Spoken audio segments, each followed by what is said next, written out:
Para mitra sadaya sabada Mangjaya namatkeun bagian kalima, carios nyambung judulna Pancatunggal mangga urang teraskeun bagian kagenep. Tos seueur dongeng-dongeng Mangjaya nu diangkat di YouTube ieu para mitra di channel YouTube Mangjaya Official. Buka Mangjaya Official para mitra sadaya. Didinya alhamdulillah subscribe tos langkung ti 134.000 para warga hatur nuhun para mitra Mangjaya ngaturkeun nuhun ka mitra-mitra Mangjaya sadaya oge kade ulah lalinya loceng sareng subscribe duanana ditoel sareng nu sering ngabagikeun ge aduh hatur nuhun para mitra bagikeun we kanu teu can uninga ih aya Mangjaya cenah ieu malah Mangjaya na ieu mah hadir cenah kapungkur mah di mana yang tepang sareng Mangjaya sesah para wargi nu ka studio kalan-kalan Mangjaya pan di ai mangkana seseureun di Kuningan memang mangkal di Kuningan ngaja ka studio tapi Mangjaya nu aya acara di luar para mitra ngantosan lami teu tepang gitu diandawisna para wargi kalan-kalan keluar kota gitu nya para wargi nuju di Kuningan kapungkur atuh ayeuna ge Mangjaya masih di Kuningan para wargi sadaya di Kuningan mangga atuh namun di channel YouTube ieu unggal waktos Mangjaya banget dina dongeng ayeuna nuju ngancet carios nyambung karangan Kiliksa dina carios nyambung Pancatunggal nincak bagian kagenep mangga nyangakeun wilujeng ngadangukeun.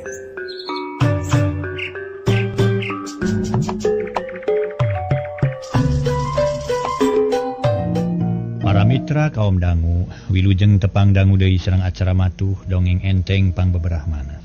Mangjaya nuju ngahanca carios nyambung judulna Pancatunggal karangan Kiliksa. Ayeuna nincak bagian kagenep. Atuh mudah-mudahan acara ieu tiasa nyugemakeun etang-etang hiburan pangbeberahmana. Mangga nyangakeun. Harita para mitra Aki Wanara nuluykeun caritaanan. Bener Nyai, aya sababna naon-naon oge. Kieu geura Aki teh bari tokung si guru rupa-rupa ilmu kadugalan, kawedukan, kabatinan, ilmu silat jeung sajabana. Nya akhirna Aki teh jadi jago nu tanpa tanding. Padami kagimir ku sakabeh para jago nu aya di wewengkon lemur Aki. Ari Aki teh asal mah ti Ciburia, bawahan Talaga Hideu, wetanun Gunung Leunca. Saterusna Aki teh jadi gegedug begal, boga anak buah 40. Aki teh kawasa, sabab kahayang Aki kabeh kacumponan. Harta teu kurang, hayang nu geulis teu susah. Karikop kari milih. Tara aya nu wani ngahalangan, ari sabab kabeh ge gimir sieun. Tapi dina hiji mangsa Aki teh disanghareupeun ka hiji jago anyar ngaranna Yoga. Papakean salilana bodas sarta tara leupas tina sorban. Hartina mah sok make sorban, Aki tarung jeung manehna. Aki eleh, Aki disiksa, Aki dilelepkeun kana cai. Tapi Aki teu paeh, sabab Aki teh teu hayang paeh.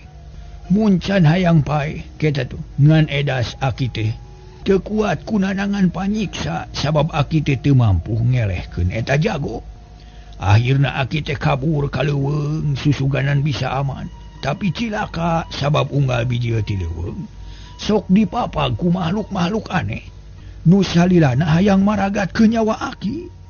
Tungtungna Aki teh tara wani biji ti leuweung sabab teu kuat nahan panyiksa.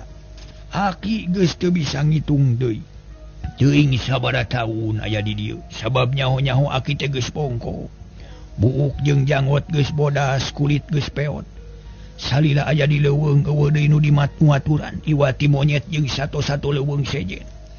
Tah ti harita Aki but betah di leuweung. Nepi ka mangsa ayeuna kitu tah Nyai. Aki Wanara nyaritakeun riwayat hirupna di Bandungan ku Nyi Sutima. Nu beuki panasaran bae pok manehna nanya. Dupi nu jenengan Yoga aya keneh ayeuna teh Aki, upami aya keneh di mana linggihna. Mun Aki kagungan maksad males pati, abdi geus sanggeu ngajalankeun pancen ti Aki. Hehehe, bagja temenan geulis. Bagja temenan nuhun ari kitu mah. Tapi Aki teh geus taun-taun teu nyaho alam luar, teu apal kana kaayaan lemur. Sabab geus taun-taun tara kaluar ti leuweung. Cigana bae ieu leuweung teh dipager ku makhluk-makhluk ciptaan si Yoga. Da unggal aki biji tang tu makhluk-makhluk barijil ngaronom ka aki.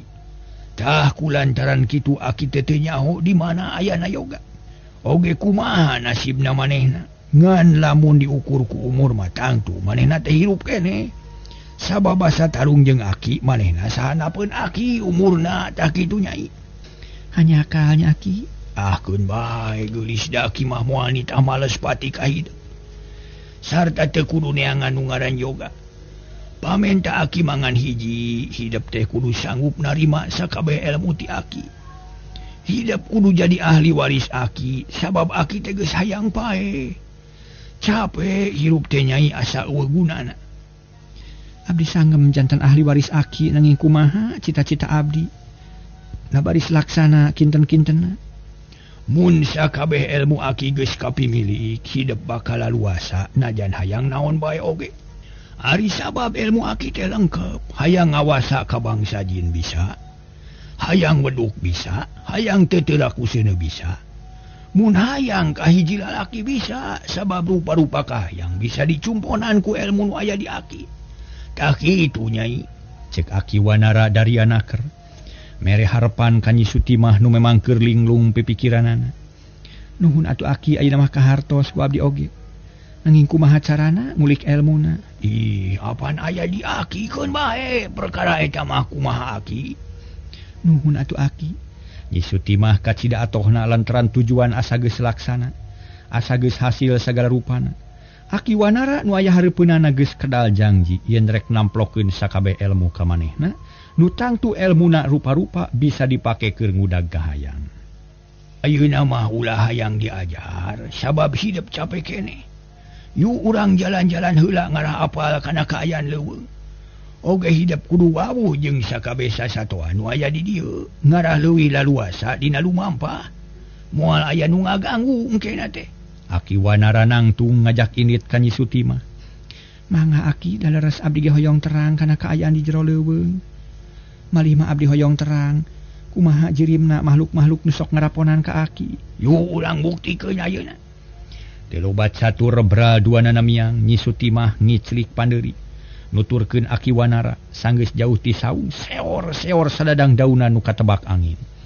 Seah ngaguruh mata keung, Nyi Sutimah ngaraneg hatena reuwas. Ulah reuwas-reuwas nyai. Eta mah anak buah aki, geura sakedeung deui ge tepi ka dieu. Rek ngawawuhan ka hidup, malah mah peuting tadi maranehna mantuan ka aki minakeun hidup tinu bala ka hareupeun saung. Ngan sakitu ceuk Nyi Sutimah manehna inget kana kajadian peuting tadi. Nu kaalaman basa alam di alam teu sadar teh. Asa dina impian. Teu kungsi lila gujrag-gujrag aya nu turun tina tatangkalan horeng puluhan monyet tarurun kana taneuh. Laleumpang pating are gagah panon melong ka Nyi Sutimah bari pating rarenyoh pikangewaeun. Aki, geuning seueur monyet. Ulah sieun, da moal naon-naon nyai eta teh balad aki kabeh oge. Monyet beuki loba nu gede jeung nu leutik pagalo ngariung ka Aki Wanara marolohok ka Nyi Sutimah. Dina tangkal kai masih keneh pating gudayang nu sejena. Malah malain monyet bae lutung jeung surili ge marilu nariung. Aki kumaha ari ngajak nyarita ka monyet jeung lutung? Ieu mah monyet geus nyaho kana omongan aki. Tapi moal nyahun kana omongan batur engke nyai rek dibejaan elmuna. Kumaha carana sangkan omongan urang kaharti ku monyet. Teu kudu salempang daya elmuna ngan syaratna hidup ulah kumawa nyiksa ka monyet. Ulah daek ngaheureuyan bisi malik nyilakakeun ka urang. Mangga abdi sejatumut kana amanat aki. Syukur yu ayeuna urang kasih leuweung. Hidup kudu wawuh jeung makhluk-makhluk aneh. Nu salilana sok ngakalakeun ka aki. Braduanana laleumpang deui ningalkeun monyet-monyet nu ngajajar dina taneuh. Sanggeus Aki Wanara jauh monyet-monyet naraek deui kana tangkal kai, bari rame di sarada patembalan jeung baturna. Teu kungsi lila para mitra Aki Wanara jeung Nyi Sutimah tarpi ka sisi leuweung tuluy eureun di dinya. Panon marelong para mitra sadaya. Harita teh kalebak, ebreh pasir-pasir nu antay-antayan. Di ditu di dieu aya kebon garapan urang lembur, hate Nyi Sutimah nyeredet nempok kitu teh. Daek teu daek bet inget ka lembur, tapi sabisa-bisa ditahan, bisi ngaganggu kana pamaksudan. Nyai, ieu teh wates leuweung tutupan, kalebak mah geus pacorok jeung tanah milik. Tuh lemur-lemur pating jarumplu kebon jeung sawah paselang-selang. Jalan-jalan but-bat mata kuas. Aki geus hayang ulin ka pilemuran. Hayang tepung jeung papada jalma tapi ukur nepi ka semet ieu ulin teh. Sabab leuwih ti ieu mah mata cilaka. Ceuk Aki Wanara bari mencerong kalebak ngan teu sawangan. Dupi tempat caricingna makhluk aneh teh di mana Ki? Tuh palebah tangkalame nu nyaga. Mun Aki nincak waktas eta sok aya nu megat sarta pating polotot kawas nu hayang ngarekep. Abdi mah hoyong terang na kumaha rupana. Yuk urang ka ditu. Pasti bakal barijil. Ileuweung sangat keneh loba pacaduan ulah dirempak. Loba kecap teu meunang diucapkeun. Tapi keun engke urang terangkeun ayeuna mah urang nyoba-nyoba ka ditu. Tuluy Aki Wanara leumpang deui para mitra. Dituturkeun ku Nyi Sutimah. Barang anyog ka palebah tangkalame Nyi Sutimah ngajenghok bakat kureuwas. Sabab pijalanan geus dipager ku makhluk-makhluk aneh awakna jarangkung rupana hideung. Huluna gundul hunturang ngeteng ditambah ku sihung. Mata bolotot semu hurung kumis hirup ulang-ulangan ceuli para mitra siga kelenci. Bisa utek-utekan. Aki ieu nu sok megatan ka Aki teh. Nyi Sutimah nanya bari unur-unuran hatena sesebelakan. Bener nyai ta ieu musuh Aki kade sing waspada. Sabab eta makhluk kuat pisan teu teu raku pakarang, teu bisa dipaehan. Mun paeh hiji bakal datang 1000 gantina. Kumaha ngalawana atunya? Lain lawaneun, yuk urang mundur deui. Mun urang asup deui ka leuweung eta makhluk bakal ngiles. Ceuk Aki Wanara bari narik leungeun Nyi Sutimah, ngajak ingkah ti eta tempat. Nyi Sutimah teu baha manehna nurut kana omongan Aki Wanara. Tetela para mitra teu nyalahan. Sanggeus Aki Wanara asup deui ka leuweung, makhluk-makhluk nu tadi teh ngiles, teu kanyahoan leungitna. Nyi Sutimah mikir dina hatena hayang mantuan ka Aki Wanara pikeun ngalawanan musuh anu aneh teh. Aki nu kitu teh jin teh kitu, sababpun bapa sok nyarioskeun perkara jin. Nu memang aya cara urang ngan ngajirimna teu katempo. Bener nyai eta teh jin teh meureun. Tapi manehna teh mungeun talu ka Aki sabab geus leuwih teu lah dikawasa ku si Yoga. Eta jin kabeh ge ngamusuh ka Aki teh unggal waktu tara kendat. Jeung teu beunang dibongohan. Keun bae antep nyai. Susuganan jaga mah kalabur. Ceuk Aki Wanara nemongkeun putus asa. Sabab rumasa teu wani ngelehkeun makhluk gaib nu diparentah ku Yoga pikeun mager eta leuweung. Lamun eta jin teu nyingkah ti tapal wates kumaha mun abdi hoyong kalembur meureun susah. Muga-muga we ka nyai mah moal kawas ka Aki. Sabab nu jadi musuh si Yoga mah Aki lain nyai. Tah di dieu perlu napi batureun teh nyai. Sabab mun aya batur bakal aya nu bisa kaluar ti ieu leuweung. Keur neangan pangabutuh ka pilemuran. Sigana geus aya nyai mababari sabab dina hiji waktu nyai bakal bisa kalemur neangan dahareun atawa pakean. Sing percaya ka nyai mah moal naon-naon eta makhluk-makhluk teh. Ceuk Aki Wanara nemongkeun harapan anu gede deui. Nuhun ari kitu mah Aki abdi ge teu hariwang teuing. Nyi Sutimah jeung Aki Wanara sajeroning laleumpang teu weleh ngobrol. Sagala dicaritakeun lumampahna teu nyorang jalan nu tadi. Ngajak nyorang anu lian ngarah loba nu kapanggih ku Nyi Sutimah. Atuh laleumpang teh ampir parat sapoe sabab basa hadatang ka saung. Teu kungsi lila langsung poek beurang kaganti ku peuti. Cagtuna heula lampah Nyi Sutimah nu geus aya di pileuweungan. Babarengan jeung Aki Wanara ayeuna urang caturkeun kaayaan si Sawor. Nu sarua geus lunta ti imah ningalkeun lemur teu karana bebeja ka kolot. Kulantaran manehna jiwa lalaki atuh dina lumampahna leuwih wani. Teu loba kasieun jeung kahariwang komo da tatu dina leungeun geus cager. Awakna geus jag-jag deui leuwih laluasa gerak dina waktu nu kumaha bae oge. Dina hiji poe Sawor ngarasa bingung lantaran beuteungna geus lapar. Ari bakal geus beak duit bersih pakaian beak dijualan. Ngan kari nu napel dina awakna sedeng peujit teu bisa dipersabenan tetep menta eusi unggal mangsa. Cilaka aing ye. Ujian mimiti datang, kudu kumaha mun geus kieu aing ye. Nah kudu jajaluk aing kitu. Yey, keulanan ari kudu jajaluk mah. Era aing kutangtungan. Era kudu rasaan aing kudu boga harga diri. Teu meunang jajaluk ka ulang lemur, tapi kumaha ye peujit murilit menta eusi ye. Ceuk Sawor dina hiji mangsa manehna diuk dina batu. Nyarane kana tangkal jambu panon malowong ka lemur nu teu jauh ti manehna. Eta lemur can kungsi kasabaku Sawor malah mah teu nyaho-nyaho acan kana ngaranna. Menta era maling hese, hiji-hijina cara kudu nipu aing ye. Gerentas hate si Sawor para wargi sadaya bari tuluy nangtung. Dina sawangan geus capti kecipta yang di lembur bakal aya warung nu ngajua rupa-rupa kadaharan. Sawor geus buleud patekadan rek asup ka eta lembur rek neangan eusi peujit ku jalan nipu. Teu kungsi setengah jam sawor geus anyog ka jero lembur. Lempang mapai jalan gede kenca katuhu ngajajar imah. Sakapeung patepung jeung sawatara jalma tapi teu ieu dipatanya. Hare-hare we da teu wawu. Sanggeus lumampah kira-kira 5 menit di jero lembur gok di kahiji warung sawor atoh terus asup sopanaker. Punten ngiring reureuh Bu, pokna bari mangut pikacongaheun. Mangga Ujang sok kalebat bade tuang. Tukang warung dareh deh naker. Matak betah nu keur jajan atuh sawor ge teu leuwah pikir. Gek diuk dina bangku panjang nu kabeneran di dinya aya tukang gentong keur dahar, malah basa sawor diuk keur samutut bari cacamuilan. Sangu sawalas Bu. Mangga Ujang bade sareng naon? Naon nu aya Bu? Tukang warung ngarti song sangu saalas. Sor deungeuna dina piring aya kana 4 rupana. Ditambah ku kurupuk sablek gigireun aya lalab jeung samalegoang. Sawor teu leuwah mikir celebak dahar meuni rampus da puguh lapar. Sawor teu seubeuh ku saalas, manehna menta deui sapiring. Dihanca nepi ka beak malah madeungeuna ge ledis iwati piring nu disesakeun teh. Tukang gentong kaget nemposi sawor mah, sabab daharna rewog beda ti batur. Ujang bade angkat ke mana Jang? Cek tukang gentong. Minarian dunungan mah. Manehna Jang jirek ngadagoan di pasir huni, tapi disusu teu ka sampah eueuh tabak-tabakna acan. Jawab si sawor saingetna teu mata kaharti ku batur. Saha dunungan Ujang teh? Surajaya urang Cipelang, Sudagar Beunghar. Oh, Sudagar, ari Ujang bade teras ka mana ayeuna? Ka mana we dugina asal papanggih jeung dunungan. Ngan tadi aya beja ti tukang boboko yang Sudagar urang Cipelang. Rek ngaliwat ka lembur ieu, cigana sakedeung deui ge mang lah. Ngaliwat, cek sawor beuki loba ngabohong. Malah ayeuna tukang warung milu ngabandungan. Nu sok nganggo kuda dagangan anak Ujang? Tukang warung mairan. Leres Bi, sok nganggo kuda, geuning bibi uninga. Sok sering ngalangkung ka dieu ngantara unggal sasi. Biasana mah 2 sasi sakali atau nepi sasi sakali. Nggak nentos lami teu ka dieu rupina mah dinten ieu ge aya panginten. Si bibi beuki resepeun ngobrol jeung sawor. Saeutik teu boga rasa curiga ka sawor anu rek nipu.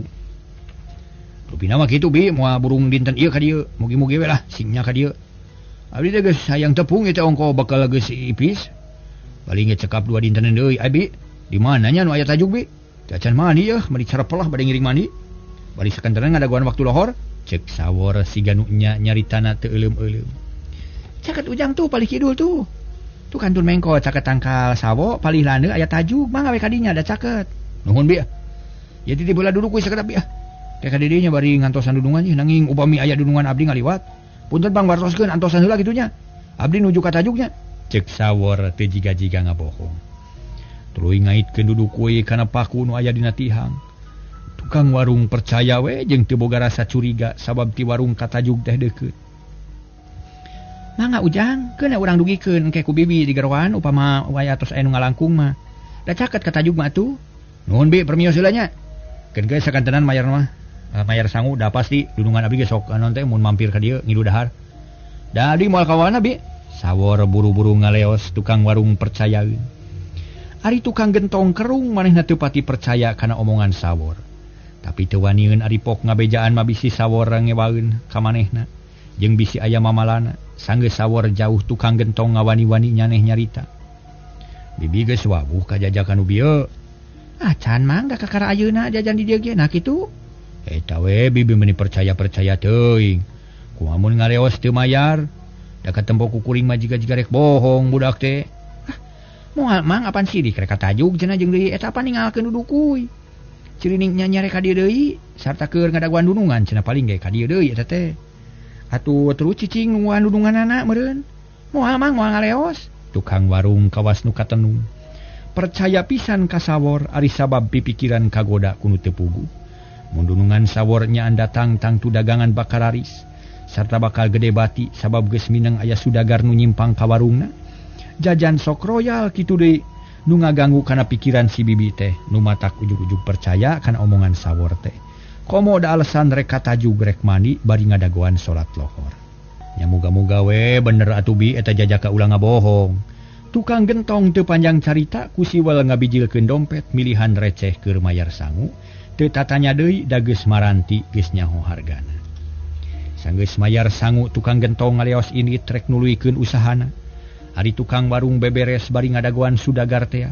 Tapi sajam geus kaliwat 2 jam 3 jam malah panon poe geus mengok ngulon. Sudagar teu aya datang si sawor eueuh ngelol-ngelol. Tukang warung mimiti curiga leos kapipir warung terus luak liuk neangan budak ditaheun. Tapi suwung eueuh hiji-hiji acan. Be, palang siang nep nipu si gejual teh nya. Nah ka mana leos na atuh jeung kunaon eueuh bener datang. Yang uti taheun aing malah cek tukang warung mimiti keheul jeung hariwang. Sok sieun sawor teu balik deui. Beuki lila beuki bingung tungtungna leos si bibi indit kemuru tajung. Rek ngayakinkeun ngeunaan sawor. Dagangan ditinggalkeun barang serog ka tajung tetela suwung eueuh jalma saurang-urang acan. Puguh we tukang warung meninggal ketei bakat ku handeueul, ambek ka diri pribadi nu kurang ati-ati. Tukang warung teu bisa magar kumaha kapaksa kudu narima kana kanyataan. Kana naon-naon geus jadi kajadian, tukang warung balik bari mawa hate anu hanjelu, ngalaman katipu ku jajaka nu pinter cumarita. Ari si sawor tadi oge geus kebat nuruykeun lalampahanana, terarat-reret ka tukang hatena ngarasa sugema sabab geus hasil leungeusian beuteung teu karana mayar. Harita leumpang ngagandeuang nuluykeun perjalananana. Da burung seubeuh beuteung deui lah. Aduh, pinuh eno ieu. Beuteung pinuh ya. Tapi kumaha isukannya nah kudu cara tadi deh jajan deh kitu. Leung mun tukang warungna percayaeun kumaha mun henteu, tapi isukan kumaha isuk we pokona mah. Beuteung kudu seubeuh. Beuteung mutik-tik bari teu ngaluarkeun di duit ye. Cek sawor tetep ngagandeuang teu mikirkeun deui naon-naon. Beuki lila para mitra lumampahna beuki jauh ti lembur tadi. Kaayaan beuki beurang nu akhirna panon poe mengok ngulon. Kira-kira wanci asar sawor anjog ka hiji lengkob. Dirinya kacida caneomna lantaran loba tangkal picung jeung rungkun haur. Nu ngiuhan jalan katurug tawug jauh ka lembur. Jalana barala matak paur nu rek ngaliwat bisi aya orai hejo. Barang keur jongjon lempang jeleng-jeleng aya nu luncat ti nu bala. 2 jalma para mitra dibuligir ukur make calana komprang nu geus saroeh jeung belel. Bulu dada katempo kalayan jelas beuteung buci truk meni budayut siga gentong para mitra. Saha nih kak? Rek naon magatan ka kami? Sawor rada gugup sabab nu bieu teh keur anteng ngalamun inget ka alam katukang. Montong tatanya sia. Geratuna sagabe harta bana nu dibawa ku maneh. Pasrahkeun ka kaula mun teu ngagugu nyawa gantina. Kaluarkeun sagabe harta maneh. Cek nu kumisan bari muncereng. Horeng begal manehna teh. Atuh puguh sawor beuki reuwaseun sabab geus kaijir yen manehna moal kuat ngaladenan nu duaan. Sabab nempo dedegan anu sakitu tegepna. Kuring mah teu boga naon iwal pakaian saraket awak we. Bong sia, podaran gua aing deuleu. Begal ngadeuketan bari ngabar-ngabar bedog. Mun teu percaya pragarada, sawor ngacungkeun 2 leungeun pasrah sumerah ka begal teh. Begal sirih reret tuluy duanana ngadeuketan anu saurang nodongkeun congo bedog. Kana beuheung ari saurang deui ngodokan baju si sawor. Tetela para mitra sadaya eueuh naon-naon. Iwati bubuk bako mole jeung paneker nu aya teh. Oh naon-naon Kang kumaha? Cek begal bari cengkat deui. Laan bajuna, pake ku maneh. Begal nu diparentah teu baha, baju sawor dilaan rap dipake ku manehna. Tetela meujeuhna pisan ngan kaameu para mitra sadaya bau kesang. Harita begal tuluy nyarita. Hahaha meujeuhna geuning euy syukur. Ayeuna urang laan calanana lumayan keur salin. Cek nu kumisan bari ngalaan calana sawor. Puguh sawor teu ngidinan da manehna ge butuh ku pakean. Tapi cebet pipina ditampiling karasa nyeri jeung panas. Aduh, ampun. Sawor muringis nahan ka nyeri. Untung oban ampun sia. Kudu nurut ka aing, teu dipodaran ge untung deui. Cek eta begal bari ngalaan calana, porosot leos lesot atuh bener. Porosot lesot nu napal keneh teh iwa calana kolor nu geus dekil. Kawan tugas lila teu disalin, sawor kapaksa narima kana nasib sabab salamet nyawa ge untung. Talian cokorna. Terus leungeun pincang kana tanggal picung. Begal nu saurang deui ngagugu musiwal ngabijilkeun tambang leutik. Tina cangkeng nu kahalangan ku calana ret suku sawor di talian. Ari leungeun dibincang kana tangkal picung nu aya di sisi jalan. Leungeun kenca kana dahan, leungeun katuhu kana dahan anu sejen, japlang teu bisa walakaya suku di talian page. Aduh ampun ulah disiksa kuring teh. Kumaha dewe ke pokona bala. Leos begal ini sup deui kana panyumputanana sigana teh teu baroga pisan ras-rasan. Buktina nyiksa batur teu riuk-riuk kalah jiga nu sugemaha teh. Sawor gogorowokan para wargi menta dibebaskeun. Tapi eueuh nu malire. Harita teh para wargi begal anu duaan geus ngiles teuing ka mana caricing dina panyumputan anu buni. Sawor kacida jengkelna campur jeung amak kapegung. Kaduhung teu ngalawan heula tapi ayeuna mah geus lat manehna geus jadi korban begal anu taya ras-rasan. Panon poe beuki handap tungtungna nyusup ka tukangeun gunung. Dijajabkeun ku reangna sora tongeret nambah keung jeung sedih ka Sawor anu keur nanangan tunggara. Repeuting kaayaan di dinya poek mongkleng butarata kawantu di tempat nu hieum caneong. Reungit napuk kana awak Sawor nyarocoan paheula-heula. Atuh karasa meni retep matak jengkel. Aduh, si begal kesebelahan sia. Ngahina ka aing awas ya. Mun aing geus bebas di podaran kabeh sia ku aing. Kanyeri aing moal bisa ditebus iwati ku nyawa sia deuleu. Lah, kurang ajar sia. Ceuk si Sawor bari kukuliatan. Hayang ngusir reungit anu keur sukan-sukan tapi eueuh paedahna. Sabab reungit teh teu daek kabur kalah rabeng haliber ka deukeut ceuli. Pating hareong kawas nu ngahaja mapanas ka Sawor. Kulantaran jengkel jeung amak kapegung gero Sawor ngagorowok tarik cerat-cerit minta tulung diselangku nyarekan ka begal nu geus nyiksa ka manehna. Sora tarik nimbulkeun aweuhan pating saleor ka tempat nu dilebak. Dina kaayaan aral kurunyung anu datang hiji lalaki anu teu sidik rupana. Tuluy ngadeuketan ka Sawor manehna ngomong melong bali lila naker. Kawas nu nyidik-nyidik ka Sawor akhirna nanya, "Kunaon nika wajah kieu gura gero jiga nu gelo?" "Kuring disiksa ku begal suku di talian leungeun dibincang. Cing kuring tulungan ieu lah. Kuring hayang bebas jeung jengkel ditapuk ku reungit ieu. Anjeun saha ngaran?" Sawor atoheun aya nu nanya. Panon dibelel-belelkeun hayang sidik ka nu nanya tapi tetep poe. "Kami nu ngageugeuh ieu tempat. Gandeng ngadenge sia ku gorowokan cara nu edan. Heuh ku kami ditulungan. Tapi sia kudu bilu ka kami deuleu.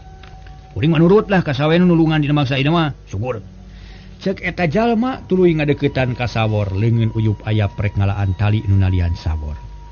Mimitina ngabebaskeun suku anu saterusna kana leungeun Sawor bebas. "Lah, nuhun kisilah kuring bebas ieu. Mantong loba omong tuturkeun kami." Beral eta jalma miang sukuna kadenge nincakan kalakai garing. Jadi tanda ka Sawor pikeun nuturkeun eta jalma dari gigna malapur teu kaciri kawantu poek meni meredong. Sawor leumpang bari uyup ayap sieun dengar tangkal kai. Tapi salamet teu kunaon malah mah akhirna mah tepi ka hiji tempat. Asup ka guha nu aya digawir pasir. Jelig sada aya nu murag horeng panto guha muka. Brai aya cahaya ti jero, Sawor molohok melong kana lawang guha. "Ayo asup. Kade ulah jag teuing euy sia, nangtung bising di dagor. Dongko ngarah tarang teu bancunur deuleu sia. Ulah jag teuing nangtungna pokona mah." Ceuk nu mawana bari nepak kana tak-tak. Sawor ngagugu tuluy ka jero bari dongko, beuki lila beuki jero.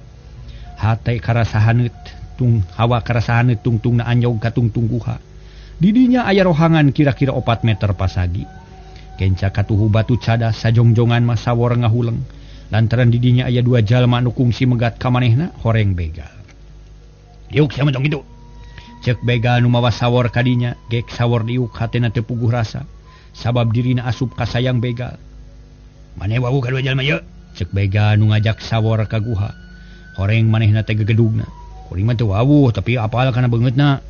Sabab tadi geus ngabegal ka kuring malah mah ieu pisan nu nyiksa ka kuring ge. "Maneh nyaho kana ngaranna?"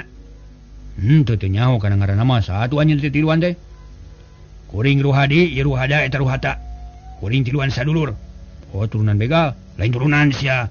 Sabab kuring tiluan lain begal. Jalma-jalma nu nasibna sial pada ngamusuhan kurang lemur.